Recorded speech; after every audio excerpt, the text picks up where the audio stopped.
My ex tried to trap me with a fake kid and demanded support. Then my feminist sister turned against me when DNA proved I'm not the dad. The original poster starts by saying that a few months ago I got a message from my ex. It was weird because we hadn't spoken in years, not since we broke up 5 years ago. I remember staring at my phone, wondering if I should even reply. She didn't say much in the text, just that she wanted to talk. Part of me thought maybe she missed me or wanted to catch up. But that wasn't really her style. Still, I figured it couldn't hurt to hear her out, so I agreed to meet up. When she showed up, she wasn't alone. There was a little boy with her. He looked about 5 years old, give or take, and she introduced him as my son. Yeah, just like that. No build-up, no easing into it, just this is your son. I can't even explain the shock I felt. I just stared at her, then at the kid, and then back at her, trying to process what she just said. The math kind of worked out. It had been 5 years since we last talked, so I guess it was possible. But at the same time, it didn't feel right. We weren't exactly serious when we dated. She'd been pretty on and off with me and a few other guys. I'm not judging, people date around, but the point is there was no way I could just take her word for it. So, I told her, as calmly as I could, that I'd need a DNA test before anything else. She didn't take it well. Her face immediately twisted, like I had just insulted her. She started going on about how I should just trust her, and how she wouldn't lie about something like this. Honestly, I wasn't trying to accuse her of lying, but let's be real, this is a huge deal. If the kid was mine, I'd want to know for sure before jumping into anything. I even told her I'd take full responsibility if the test came back positive. I said I'd cover all the costs, be in his life, and do whatever it took to step up as a dad. That didn't seem to matter to her. She was completely fixated on the fact that I didn't just take her word for it. She started listing all these reasons why a DNA test wasn't necessary.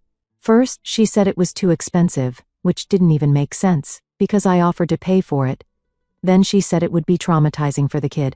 I mean, he wouldn't even know, it's just a cheek swab. It was excuse after excuse, and none of it added up.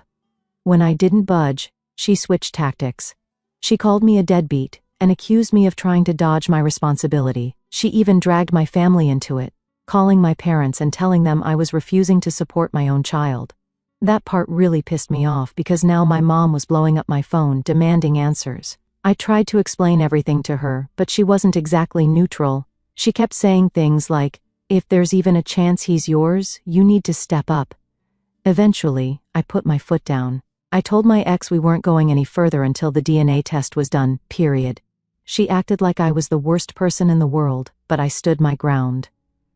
A week later, we finally did the test. I can't lie, I was nervous waiting for the results. What if I was wrong?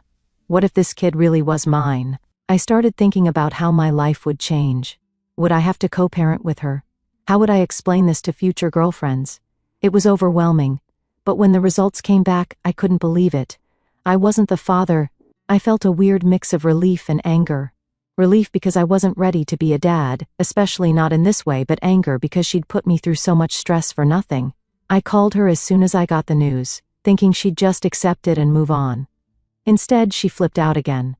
She started crying, saying it wasn't fair and that I owed her money anyway for all the years she'd spent raising the kid. I told her straight up, "I don't owe you anything." Then I hung up and blocked her number. I was done. After everything with my ex, I thought the drama was over. I mean, the DNA test came back negative, so that should have been the end of it, right? Wrong. Somehow my family managed to make things worse. A couple of weeks after the whole ordeal, my parents decided to have a small family gathering. Nothing fancy, just a casual get-together at their house. I wasn't thrilled about going because I knew my mom would probably bring up the situation with my ex. She'd been on my case about it ever since my ex called her, but I figured it was better to show up and deal with it than to skip and hear about it later. The evening started out fine.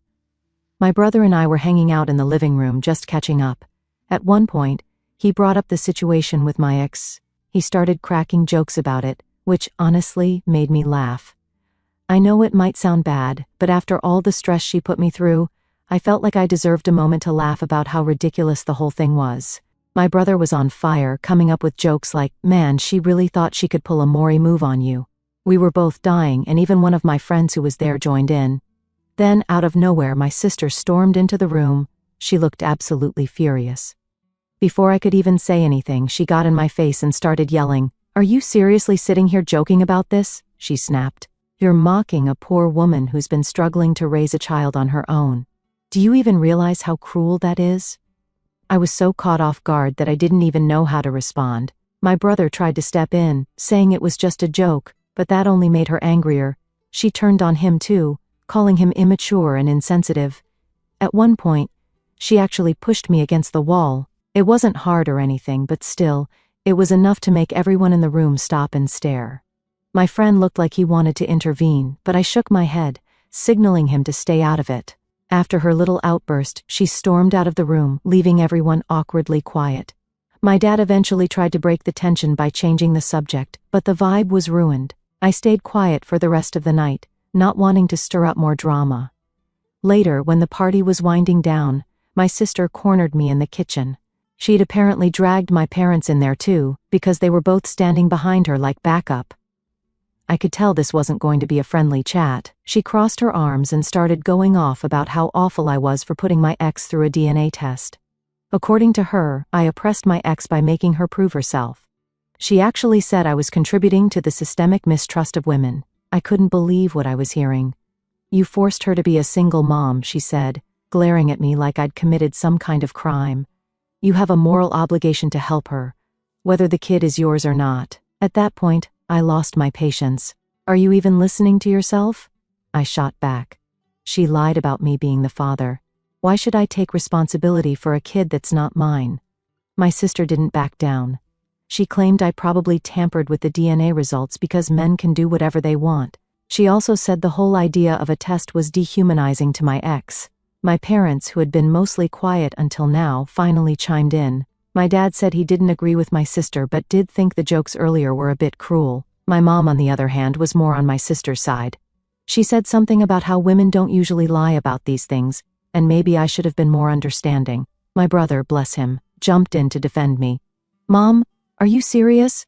She tried to scam him for child support. That's not exactly understanding material. The argument went back and forth for what felt like forever. My dad eventually shut it down, saying, "Look, the jokes were in bad taste, but you're not responsible for that kid.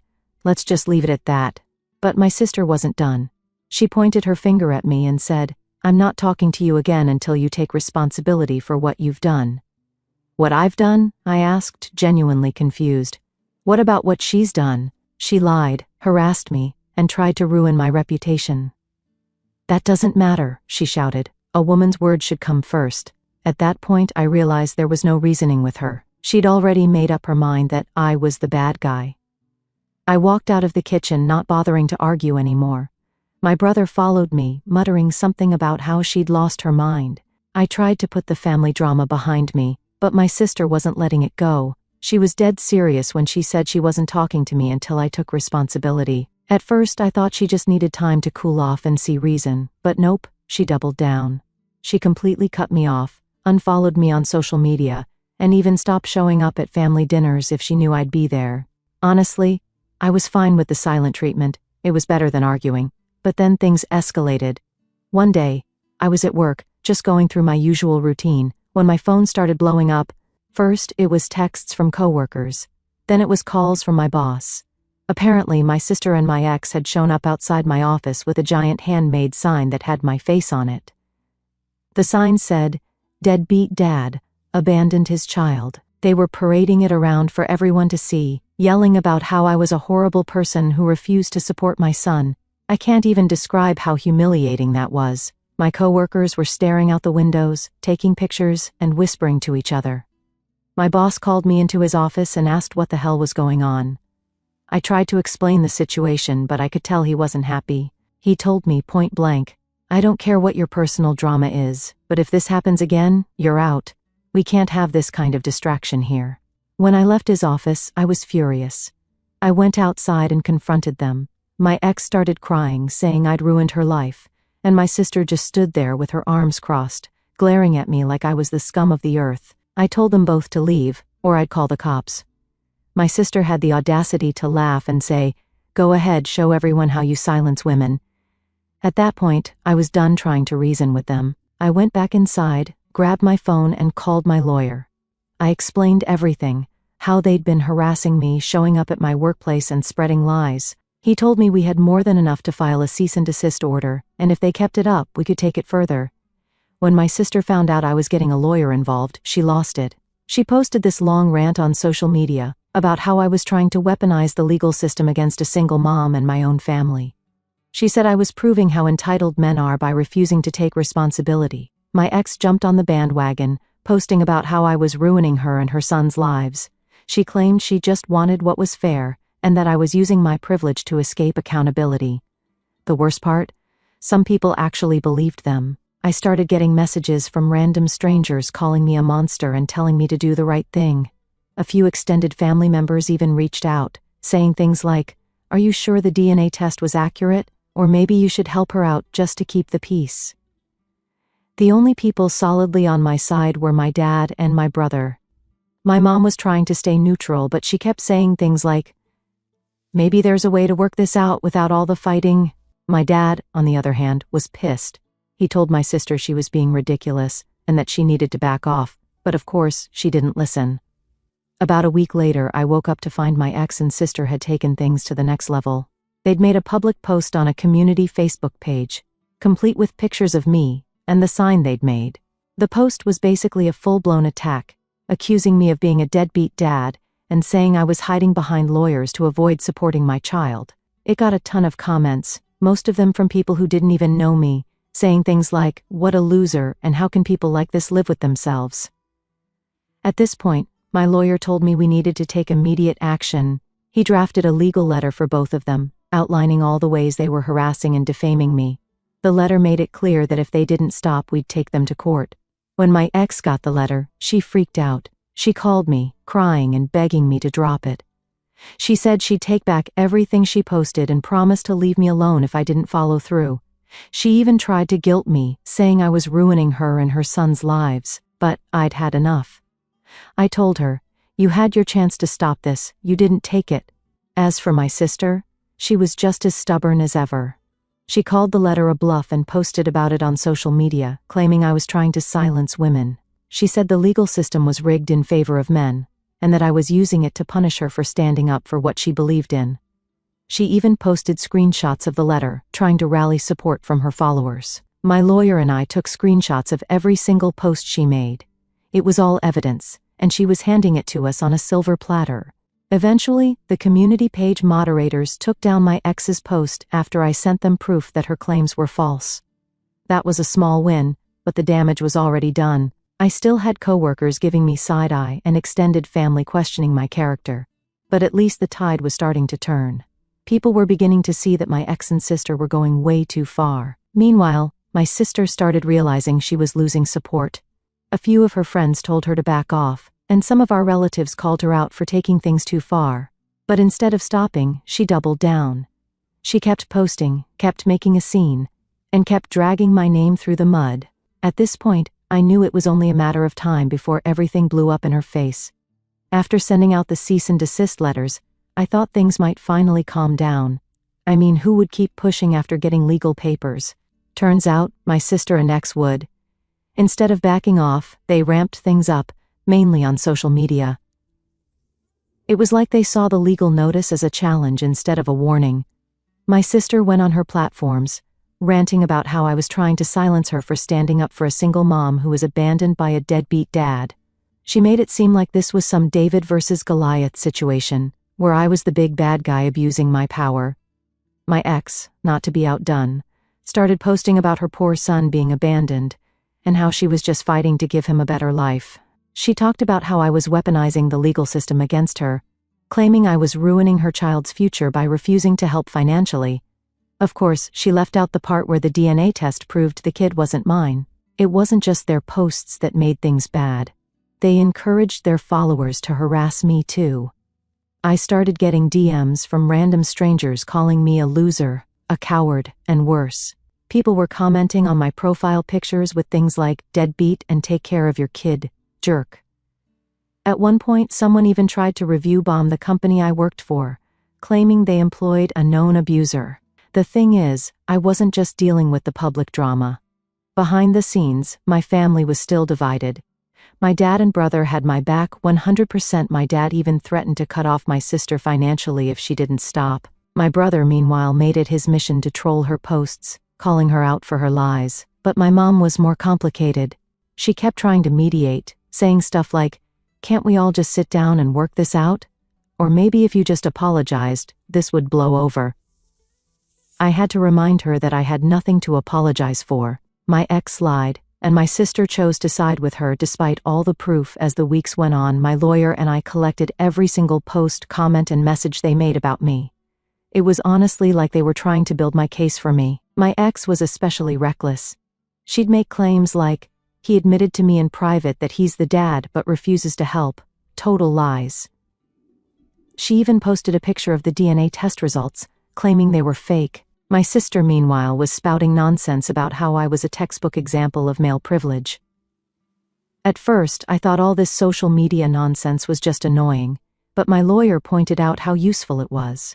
Every post they made became another piece of evidence we could use against them. The more they talked, the worse it got for them. What really pushed things over the edge was when my ex tried to get her story picked up by a local news site. She pitched it as a single mom's fight for justice kind of thing. But the reporter actually did their homework. When they contacted me for a statement, I sent them all the documentation, the DNA test results, screenshots of my ex admitting she lied, and the harassment I'd faced. Needless to say, the story never got published. That didn't stop my ex and sister from spiraling, though. My sister made a follow-up post, accusing me of using my connections to shut down the article. She called me a misogynistic control freak who couldn't handle being held accountable. At this point, it was almost laughable how far they were reaching, but it still sucked to see my name dragged through the mud. Things took a sharp turn when my ex tried to organize a public protest. Yep, you read that right. A protest. She posted on social media, calling for people to show up outside my workplace with signs to raise awareness about what a horrible person I was. I guess she expected a big crowd, but only 3 people showed up: her, my sister, and some random guy holding a sign that said, "Deadbeat dads deserve jail." The whole thing was pathetic, but it was also the final straw for my boss.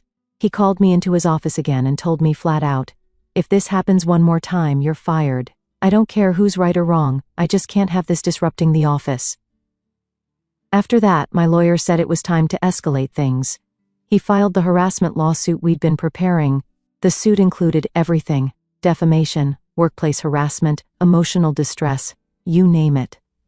It wasn't just about the social media posts anymore, it was about how far they'd gone to ruin my life. When my ex found out about the lawsuit, she panicked. She called me, crying and begging me to drop it.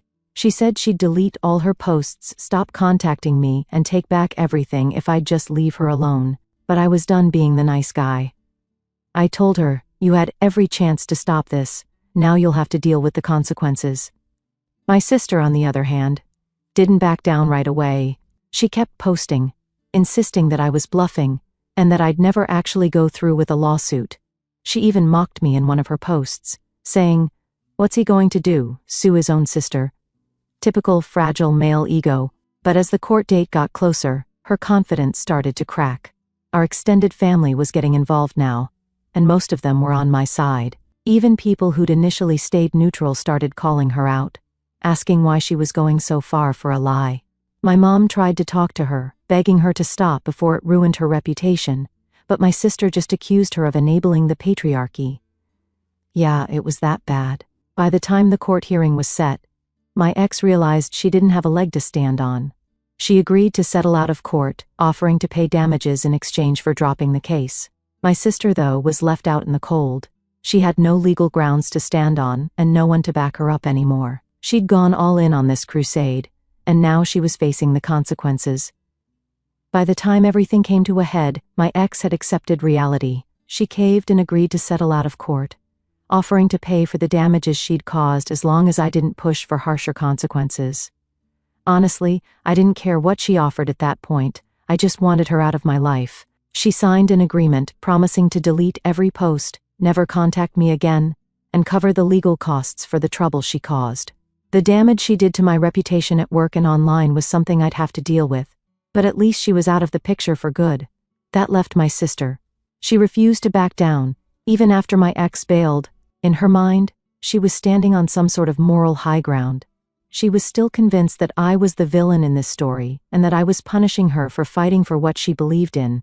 I could see the cracks forming though. Her posts became less frequent, and when she did post, the likes and comments were way lower than before. People weren't buying into her narrative anymore. Our court date was set, and my sister's confidence finally started to crumble when my lawyer submitted the evidence we'd collected. Screenshots of her social media posts, videos of her protest outside my workplace, and records of her attempts to involve my coworkers and family. It was all laid out in black and white. The judge didn't have to look very hard to see the pattern of harassment. In the days leading up to the court appearance, my sister tried to play damage control. She started deleting posts, pretending like she hadn't spent months smearing my name online. The problem for her was that I already had everything backed up. Every single post, comment, and video was saved. I wasn't taking any chances. At the final conciliation meeting before the court date, my sister completely broke down. She showed up looking nothing like her usual confident self. Her shoulders were hunched, her face was pale, and she avoided eye contact with everyone in the room. When the lawyer laid out the case against her, she burst into tears. She begged me to drop the lawsuit, saying she didn't mean for things to get this far, and that she just wanted to support my ex. I didn't know she was lying, she cried. I thought I was doing the right thing. I stared at her for a moment, trying to decide if I believed her. Part of me wanted to think she was genuinely remorseful, but another part of me couldn't forget how far she'd gone. She hadn't just taken my ex's side, she'd actively tried to ruin my life. She'd harassed me, spread lies, and even risked my job. I wasn't about to let her off the hook just because she was suddenly sorry. You had plenty of chances to stop, I told her. I warned you. Dad warned you. Even Mom tried to talk some sense into you. But you kept pushing. This is on you. She sobbed harder, but I didn't budge. The meeting ended with her agreeing to a settlement. She'd have to pay me a significant amount in damages, plus all the legal fees I'd incurred. My lawyer made sure the agreement was airtight. There was no way for her to wriggle out of it. After the settlement, my sister's life took a serious hit. She didn't have the money to pay me outright, so my mom ended up helping her cover the costs. My dad wasn't happy about it, but my mom insisted, saying she couldn't stand to see her daughter suffer. The catch was that my sister would have to pay my mom back over time. Knowing my sister, that's probably going to be a long and painful process for both of them. The financial burden wasn't the only consequence my sister faced. Her social media presence, which she'd once used to rally people against me, became a ghost town. She deleted all her posts about the situation, but the damage to her reputation was already done. A lot of her friends distanced themselves from her, especially after finding out the truth about my ex's lies. Even some of our relatives who'd initially taken her side turned their backs on her. She went from being the self-righteous warrior to the outcast who'd gone too far. My ex, on the other hand, disappeared completely. I haven't heard a word from her since the settlement, and honestly, I prefer it that way. She caused enough chaos in my life, and I'm just glad she's gone. The situation with my sister put a permanent strain on our family. My dad hasn't spoken to her much since everything went down. He's still angry about how she sided with my ex and tried to destroy me. My brother barely acknowledges her existence, which is saying something because he's usually the peacekeeper in the family. As for my mom, she's stuck in the middle, trying to keep the family together, even though it's clear things will never be the same. I've had to set some firm boundaries with my sister. She's tried to reach out a couple of times, but I'm not interested in rebuilding that relationship right now. Maybe someday, if she truly changes, I'll consider it.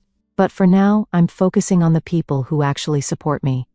Looking back, it's wild to think about how this all started.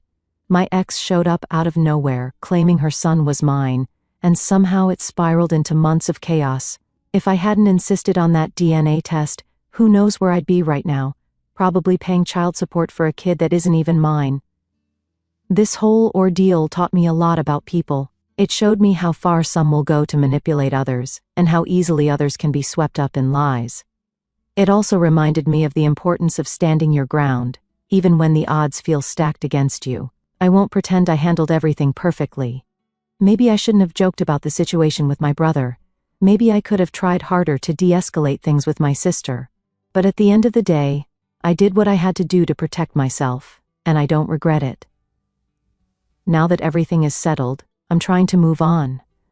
I've been focusing on my work and rebuilding my reputation there. My boss has been understanding, but I know it'll take time for people to stop associating me with the drama. I'm also reconnecting with friends and family members who stood by me through all this. Those relationships mean more to me now than ever. As for my sister, she's got a long road ahead of her. She'll be paying off her debt to my mom for years, and she'll have to figure out how to rebuild her own life. Maybe this will be a wake-up call for her, or maybe she'll double down on her bitterness. Either way, it's not my problem anymore. For the first time in months, I feel like I can breathe again. The storm has passed, and while there's still some cleanup to do, I'm finally free to move forward. My story ends here. Thank you for listening to me.